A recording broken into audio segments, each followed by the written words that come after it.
Ron, this is the Milo range training systems out of Ann Arbor, Michigan. This is our 180-degree system. It's not a firearms training system, although the use of force decision-making is an important part of it. This is a much more immersive event than we typically see with the single-screen systems that we've been known for years. We make a 300-degree version of this, 5 panels, and 3.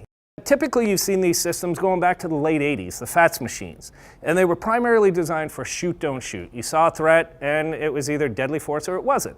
On here, you have to use the entire range of force options that are available, primarily officer presence and voice control. And through the increased capability of technology these days, we're able to make it more immersive. There's devices down on the floor here that respond to your body position, where you are in the room. There's things that listen to your voice as you're talking to the machines.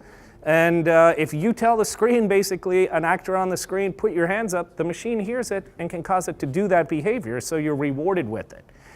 It doesn't remove the instructor from the loop, but it certainly brings in a level of immersiveness. Not to mention the fact here, you have to start thinking about threats in front of you, threats behind you. What happens every day in a typical police encounter? People run up with their cell phones, want to know what's going on.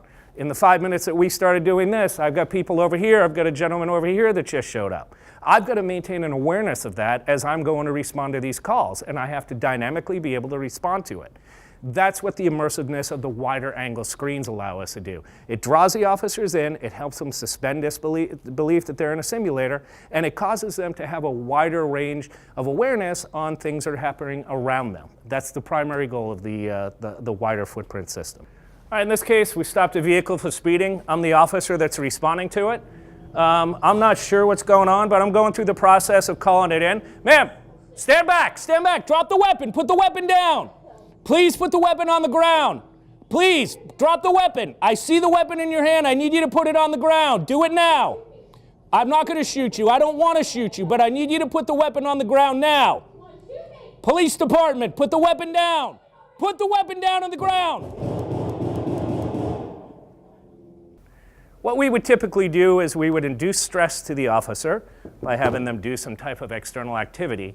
And obviously they're involved in the scenario. Now this turned bad pretty quickly. We can bifurcate the responses on this machine so that if I say, put your hands up and drop the gun, Neil, my instructor, can make that happen. So we want to reward officers for doing the right things with the right responses.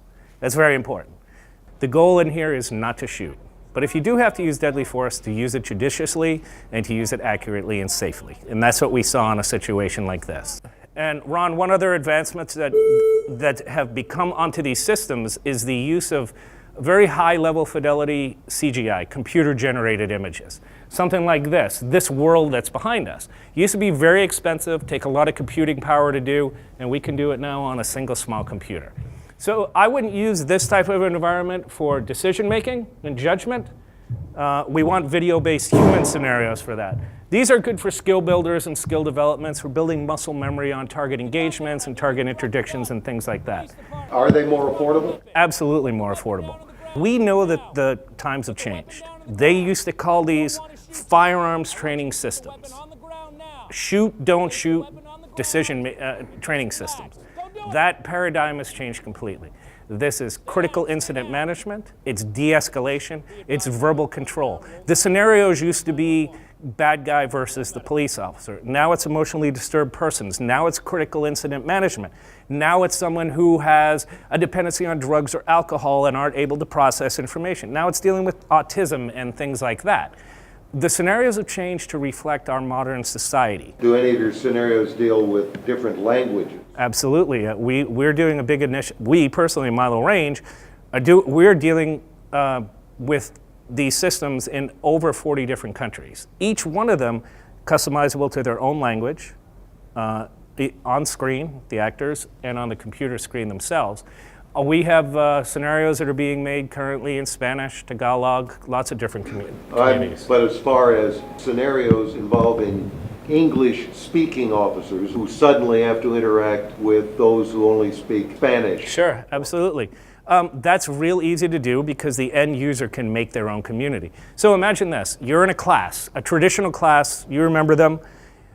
You have someone teach a couple of Spanish commands on the board, you repeat them, and you take a test and someone says, good job.